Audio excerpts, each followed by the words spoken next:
ሃይ ሰላም እንደምናችሁ ደህና ናችሁ ወይ? አለው እግዚአብሔር ይመስገን። አሁን ደግሞ በፓርት 5 መጥቻለሁ። ባለፈው እነዚህ ቃላቶችን አይተን ነበረ።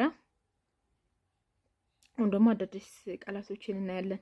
የመጀመሪያው ቃል የሚሆነው በኮሜንት ላይ ስጠየቅ የነበረውን ጥያቄ ነው። What's the difference between redemption and salvation የሚለው ጥያቄ በብዛት ስጠየቅ ነበረ።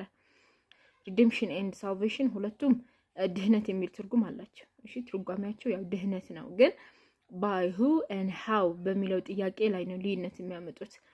so redemption ስንል when Jesus Christ is the one who is buying us from the bondage of sins through his sacrifice ለኛ ሲል እሱ መስዋዕትነት ከፈለ። ስለዚህ በሱ መስዋዕትነት ምክንያት እኛ ስንድን ነው። salvation ስንል ግን የድህነቱ ምክንያት ከኛ ስራ ውጤት ሲሆን ነው።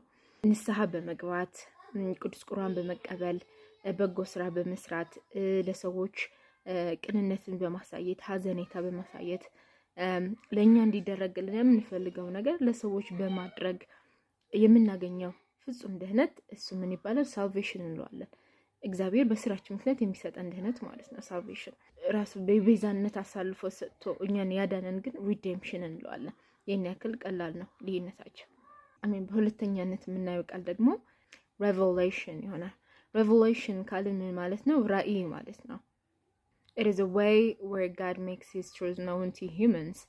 እግዚአብሔር ስላለፈውና ስለሚመጣው እና እኛ ሰዎች በራሳችን በእኛ ማይንድ ኦር በእኛ አስተሳሰብ ልንደርስበትም አንችለውን እውነታ የሚያሳውቅበት መንገድ it is called a revelation or ራእይ እንለዋለን። ሌላ የምናየው ቃል ደግሞ በሶስተኛነት resurrection ይሆናል። resurrection ኤስ ነው የሚጻፈው አይደል? ይሳለው ግን resurrection አንለውም፣ ዝ የሚል ሳውንድ አለው። እሺ resurrection ካለን the rising of Jesus Christ from the dead in the third day ይሆናል።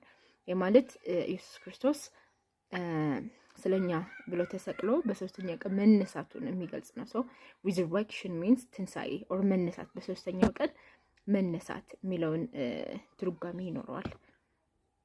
በዚህ ያለን ደግሞ አምስተኛ ቃል የምናየው ስቅለት ነው።